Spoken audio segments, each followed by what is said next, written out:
મારો દેવર મારી ખૂબ જ કાળજી લેતો હતો, તેથી જ હું મારા દેવરને ખુશ રાખવા માટે તે જે કહે તે કરતી. એક રાત્રે દેવરાણી ઘરે ન હતી. તે દિવસે મેં મારા દેવરાણીના કપડાં પહેર્યા અને પછી મારા દેવરે મને તેની પત્ની માની મારી સાથે. મિત્રો, મારા લગ્ન ખૂબ જ મુશ્કેલીમાં થયા, કારણ કે મારે એક સુંદર છોકરા સાથે લગ્ન કરવા હતા.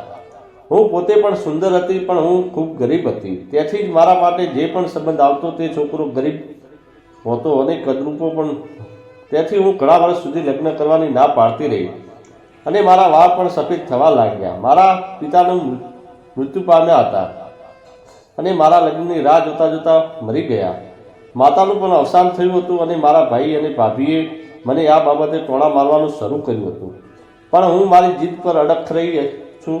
ઈચ્છતી હતી કે મારા પતિ મારા જેવા સુંદર હોય અને તે પણ અમીર હોવા જોઈએ, કારણ કે હું ગરીબથી કંટાળી ગઈ હતી.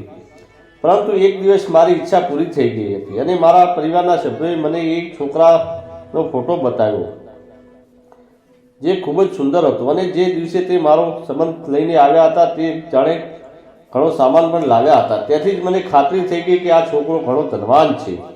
હું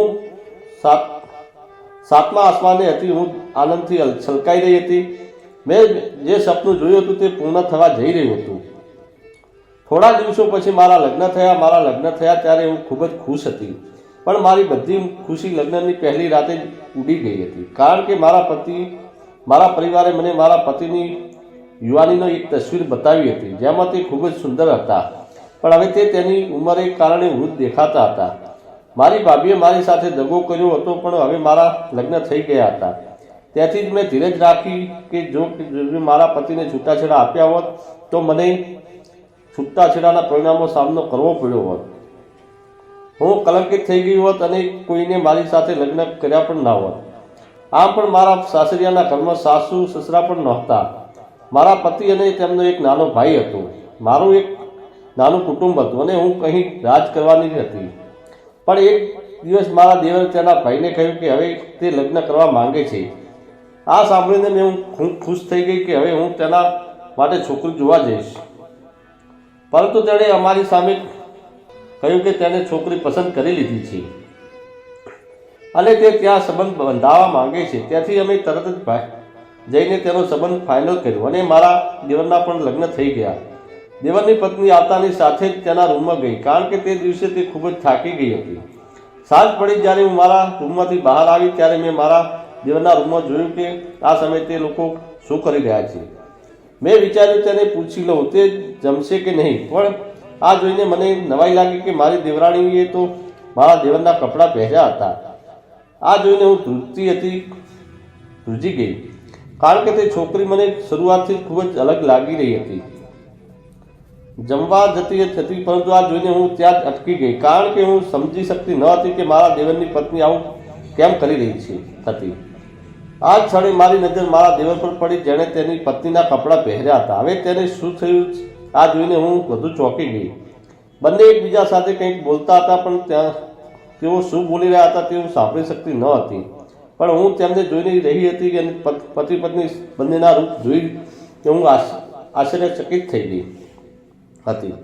પછી તે જ સમયે મારા દેવરની પત્ની તેના પતિના કપડાં પહેરીને ઘરની બહાર નીકળી ગઈ હતી, જ્યારે મારા દેવર તેની પત્નીના કપડાં પહેરીને સૂઈ ગયા હતા. આ જોઈને હું મારા રૂમમાં આવી ગઈ અને મને પરેશાન થઈ ગઈ અને એ વિચારવા લાગી કે મારે આ બધું મારા પતિને કહેવું જોઈએ કે નહીં. પરંતુ મેં તે રાત્રે મારા પતિને આ વાત કહી નહીં હતી અને જ્યારે સવાર થઈ ત્યારે મારા દેવરની પત્ની ઘરે પરત આવી ગઈ હતી અને છુપાઈને તેના રૂમમાં ગઈ. તે રસોડાની બારીમાંથી આ બધું જોઈ રહ્યું હતું. હું ચૂપ રહી અને નાસ્તો તૈયાર થયો ત્યારે પતિ પત્ની બંને રસોડામાં આવ્યા. મેં જોયું કે મારા દેવરે પીળો સૂટ પહેર્યો હતો અને તેની પત્નીએ પણ પીળી સાડી પહેરી હતી. નાસ્તા દરમિયાન બંને ખૂબ જ સસ્તા હતા અને હું વિચારી રહી હતી કે રાત્રે બંને શું થયું હતું. બીજા દિવસે પણ એવું જ થયું. હું ફરી મારા રૂમની બહાર આવી અને મારા દેવરની બારીની અંદર જોવા લાગી. મારો દેવર પલંગ પર સૂતો હતો અને તેની પત્ની બાથરૂમમાં હતી. જ્યારે તે બહાર આવી ત્યારે તે જોયું કે તેણે તેના પતિનો પેન્ટ શર્ટ પહેર્યો હતો અને તેણે તેના લાંબા વાળને ટોપીમાં છુપાવ્યા હતા. અને જ્યારે તેને જેકેટ પહેર્યું ત્યારે તે એકદમ છોકરા જેવી દેખાતી હતી. હું તેની જોતી જ રહી ગઈ. ગઈકાલે જેમ તે તેના પતિ સાથે વાત કરી રહી હતી અને પછી તેના રૂમમાંથી બહાર આવી ગઈ. હું ઝડપથી સંતાઈ ગઈ જેથી તે મને જોઈ ન શકી. મેં જોયું કે મારા દેવરની પત્ની દરવાજો ખોલ્યો અને ઘરની બહાર નીકળી ગઈ. પછી 3 રાત સુધી આમ જ ચાલ્યું. મારો દેવર તેની પત્નીના કપડાં પહેરીને બેડ પર સૂતો હતો. જ્યારે તેની પત્ની તે કપડાં પહેરીને ઘરની બહાર જતી રહેતી તો હું સમજી શકતી ન હતી તે આ કેમ કરી રહી હતી. પછી એક રાત્રે કેટલાક લોકો અમારા ઘરે આવ્યા. હું મારા રૂમમાં હતી અને થોડા સમય પહેલાં જ મારા દેવરની પત્ની તેના કપડાં પહેરીને જતી રહી હતી અને ત્યાં 3 લોકો આવ્યા હતા અને તેમના હાથમાં બંદૂક પણ હતી. જેવા તે લોકો અમારા ઘરે આવ્યા કે તરત જ તેઓએ સીધા મારા દેવરના રૂમમાં ગયા અને મારા દેવરને પોતાની સાથે લઈ ગયા. તે મારા દેવરને બેહોશીની હાલતમાં લઈ ગયા હતા અને મને એમ થયું કે મારા દેવરે હજુ પણ તેની પત્નીના કપડાં પહેર્યા હતા. આ જોઈને હું વધુ ડરી ગઈ કારણ કે તેના હાથમાં બંદૂક હતી અને જે તેની સામે આવે તેની ગોળી મારી દે. તેથી જ મેં મારા પતિને પણ જગાડ્યા નહીં. તે સૂતા હતા પરંતુ મેં તેમને કહ્યું ન હતું તે કે કેટલાક લોકો તેમના ભાઈનું અપહરણ કરી ગયા છે. આ પછી મને એટલો ડર લાગ્યો કે હું મારા પલંગમાં પડી ગઈ અને જ્યારે મેં મારી આંખ ખોલી તો મેં જોયું કે મારા દેવરની પત્ની ઘરે આવી ગઈ હતી અને તેના રૂમમાં બેઠી હતી. મેં તેને કહ્યું, અહીં શું ખુશીથી બેઠી છે અને તારા પતિ કેટલાક લોકોએ અપહરણ કર્યું છે. મારા દેવરની પત્ની ઘરે આવી ત્યારે મેં તેને બધું કહ્યું પણ તે સાંભળીને હસવા લાગી. હું વિચારતી હતી કે તે તેના પતિની ચિંતા કરશે, તે ડરશે અને કહેશે કે મારા પતિ જીવિત હશે કે નહીં. પણ તે છોકરી ખૂબ જ વિચિત્ર હતી. તેણે કંઈ કર્યું નહીં અને ત્યાં જ ખુશીથી બેઠી રહી જાણે તે તેના પતિને ન હતો, જાણે મારો હતો. હું તો મારા દેવરના અપહરણની ખૂબ દુઃખી હતી. હું તેના વિશે વિચારને ચિંતિત થઈ રહી હતી કે મારા દેવરને કંઈક ખાધું હશે કે નહીં, તેની શું હાલત હશે.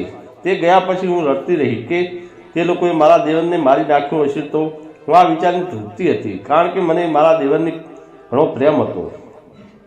હું તેની પત્નીની જેમ પથ્થરદિલ ન હતી. મારું હૃદય ખૂબ જ નરમ હતું.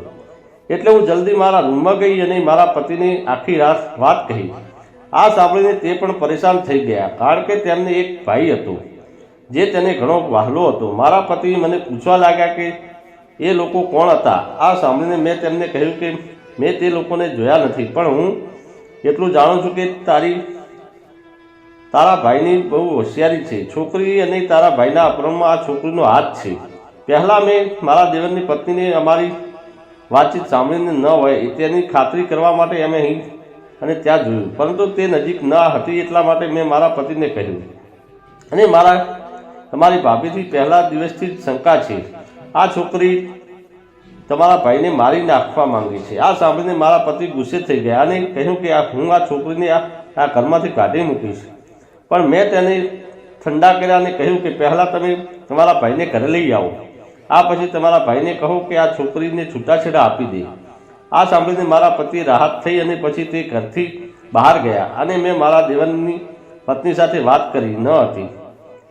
તે પણ જમીને અને તેના રૂમમાં ચાલી ગઈ હતી. જ્યારે મારી ભૂખ મરી ગઈ હતી ત્યારે મારા દેવરનું અપહરણ થયું હતું અને મારો પતિ તેની પાછળ ગયો હતો. ખબર નહીં આગળ શું થવાનું હતું. પછી સવારથી સાંજ સુધી પરંતુ મારા પતિ ઘરે આવ્યા ન હતા. મેં ઘણી વખત તેને ફોન કર્યો પણ તેમણે મારો ફોન ઉપાડ્યો નહીં. આ વિચારને મને વારંવાર ગુસ્સો આવી રહ્યો હતો પણ મારો પતિ હવે તેની ભાભીનો ગુસ્સો મારા પર કાઢી રહ્યો હતો. પણ મારો શું વાંક હતો? હું વિચારતી હતી કે જલ્દી મારા પતિ મારા દેવરને લઈને ઘરે આવે. હું મારા દેવરને કહીશ કે તે આ હોશિયાર છોકરીને છૂટાછેડા આપી દે, તેને ઘરની બહાર કાઢી નાખે કારણ કે તે પોતે જ તેના કપડાં પહેરીને જતી રહે છે અને મારા દેવરનું અપહરણ કરાવ્યું. પણ જ્યારે તે ઘરે આવે ત્યારે હું મારા દેવરને આ કહું ને પરંતુ હજુ સુધી તે ઘરે આવ્યો ન હતો. મને લાગ્યું કે મારો દેવર મારી વાત માનશે અને તેની સાચી વાસ્તવિકતા જાણશે. હવે તેને ખબર પડશે કે તેને આ છોકરી સાથે લગ્ન કરીને મોટી ભૂલ કરી છે. પછી સાંજથી રાત થતાં મારા પતિ ઘરે આવ્યા. મારો દેવર પણ તેની સાથે હતો. આ જોઈને હું આનંદથી રડી પડી. મારા પતિ તેના ભાઈને ઘરે પાછળ લાવ્યા હતા. મેં કહ્યું, અરે તમે ક્યાં ગયા હતા? અને તમારી પત્ની તમારા જવાબ ખૂબ ખુશ હતી.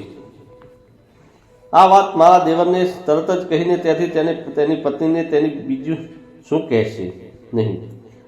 હવે હું મારા દેવરને તેની પત્ની વિશે સાચું હકીકત કહેવા માંગતી હતી, જેથી તેની સાથે ફરી આવું ન થાય. પરંતુ આ જ સમયે મારા દેવરની પત્ની આવી અને કહેવા લાગી, હું તમારા જવાથી ખૂબ પરેશાન હતી અને મારા રૂમમાં બેસી તમારા આગમન માટે ભગવાનને પ્રાર્થના કરતી હતી. આ સાંભળીને હું ચોંકી ગઈ. આ છોકરી એટલી નાની હતી, પણ તે પહેલાં તો તેને તેના પતિનું અપહરણ કરાવ્યું અને હવે તેની સામે નિર્દોષ વર્તન કરી રહી હતી, જેથી તે તેને છૂટાછેડા ન આપે અને તેને ઘરની બહાર ફેંકી ન દે. આ સાંભળીને મને ગુસ્સો આવ્યો અને મેં મારા દેવરને કહ્યું, તમારી પત્ની ખોટું બોલી રહી છે. તેને જ આ બધું કર્યું હતું અને તે તમને મારી નાખવા માંગતી હતી. તેથી તમે તેની સાથે સંબંધ તોડી નાખો અને તેને ઘરમાંથી કાઢી મૂકો, કારણ કે તમારી પત્ની તમારા જીવનની દુશ્મન છે અને તમને પણ અપહરણ કરીને રાખવાની યોજના બનાવી હતી. આ સાંભળીને મારો દેવર મારી સામે જોવા લાગ્યો, પણ તેને નક્કી કરી લીધું હતું કે હું આજે આ છોકરીને મારા ઘરમાંથી કાઢી મૂકીશ. આ સાંભળીને મારો દેવર તેની પત્નીને છૂટાછેડા આપવા લાગ્યો, પરંતુ તે પહેલાં મારા પતિએ તેને અટકાવી દીધા. આ જોઈને હું મારા પતિ સામે જોઈને પૂછવા લાગી કે તેને તેના ભાઈને આવું કરતા કેમ રોક્યા. જો આ છોકરાને આજે છૂટાછેડા મળ્યા હોત તો તમને રાહત મળી હોત. તમે તમારા ભાઈને આવું કરતા કેમ રોક્યા? આ છોકરી પરિવારની દુશ્મન છે અને તેને હવે ઘરમાંથી કાઢી મૂકવી જોઈએ. આ સાંભળીને મારા પતિ કહેવા લાગ્યા, મને આખું સત્ય ખબર પડી ગઈ છે કે આ છોકરી આ ઘરની દુશ્મન નથી, પણ તું અમારા ઘરની દુશ્મન છે. આ સાંભળીને મને આશ્ચર્ય થયું કે મારા પતિ શું બોલે છે. હું મારા પતિ અને દેવરને ખૂબ પ્રેમ કરતી હતી, તો તે મને દુશ્મન કેમ કહી શકે? મારા પતિના ચહેરા પર જે કહ્યું તે આ છોકરીએ મને આ બધું કહ્યું ને મેં પૂછ્યું તો મારા પતિ ગુસ્સેથી કહેવા લાગ્યા, હું આ તે જ સમયે જાણતો હતો જ્યારે તું મારા ભાઈને લેવા ગયો હતો. આ તેની પત્નીએ નથી કર્યું, પણ આની પાછળ તારો હાથ હતો. મારા પતિએ જે કહ્યું તે સાંભળીને હું સતબદ્ધ થઈ ગઈ. મેં આ પરિવાર માટે ઘણું કર્યું હતું, પરંતુ આ પરિવારના સભ્યો મારા પર આરોપ લગાવી રહ્યા હતા. મેં મારા દેવર તરફ જોયું અને ઉદાસ ચહેરે કરીને કહ્યું કે મેં આ નથી કર્યું, આ લોકો મારા પર આરોપ લગાવે છે. આટલું કહીને હું રડવા લાગી. ત્યાર પછી મારા પતિએ મારી સામે એક વિડીયો ચલાવ્યો, જેમાં તે 3 લોકો પાસે પોલીસ સ્ટેશનમાં ઊભા જોવા મળ્યા હતા અને મારા ખાતાએ તેઓ પોલીસને નિવેદન આપી રહ્યા હતા કે વ્યક્તિનું અમે અપહરણ કર્યું હતું, તેની ભાભીએ આ કામ માટે અમને પૈસા આપ્યા હતા. આ સાંભળીને હું સાવ ચૂપ થઈ ગઈ. પણ વિડીયો જોયા પછી મારા દેવરની પત્ની મારા પતિને કહેવા લાગી, શું તમે તમારી પત્નીની વાસ્તવિકતા આજે જોઈને તો પછી દિવસથી જોઈ હતી? જ્યારે ભાભી અમારા રૂમમાં ચોરી છુપીથી જોતી હતી ત્યારે જ મને અહેસાસ થયો કે અમારું ઘર વસાવા નહીં દે. તેમને મારા પતિથી દૂર રાખવા માટે મેં મારા પતિના કપડાં પહેરીને બહાર જવાનો ઢોંગ કરવાનો રસ્તો શોધી કાઢ્યો અને મારા પતિ પણ રાતે એવો ઢોંગ કરતા જાણે તે એકલા હોય, પરંતુ એવું ન હતું. હું તરત જ ઘરે પાછી આવી જતી હતી. હું ઈચ્છતી હતી કે તમારી પત્નીને આ ખબર ન પડે, તેથી જ હું આ વહેલી સવારે ફરી અંદર આવવાનું નાટક કરતી હતી. મારા દેવરની પત્નીની વાત સાંભળીને મને આશ્ચર્ય થયું. જ્યારે મારા પતિએ મારી તરફ જોયું ત્યારે મેં શરમથી માથું નમાવી દીધું, પણ હવે મારી વાસ્તવિકતા બધાની સામે આવી ગઈ હતી. તેથી તેને પૂછવાનો કોઈ ફાયદો ન હતો.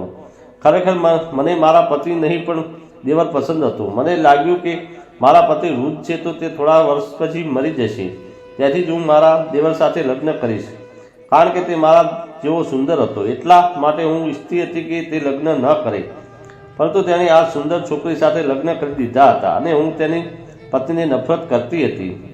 હું ઈચ્છતી હતી કે મારો દેવર તેની પત્નીને છૂટાછેડા આપે અને તેને ઘરની બહાર કાઢી મૂકે.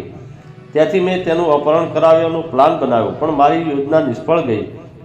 પણ આ સાંભળીને મારા પતિએ મને તરત છૂટાછેડા આપી દીધા. મેં મારી દેવરાણી માટે ખાડો કર્યો હતો, પણ હું જ તેમાં પડી ગઈ. ખરાબ કામનું ખરાબ પરિણામ આવે છે. મિત્રો, હું એવી આશા રાખું છું કે તમને અમારી વાર્તા ગમી હશે. જો તમને વાર્તા પસંદ આવી હોય તો વિડીયોને લાઈક કરજો અને ચેનલમાં નવા છો તો ચેનલને સબસ્ક્રાઈબ કરજો. આભાર, ધન્યવાદ.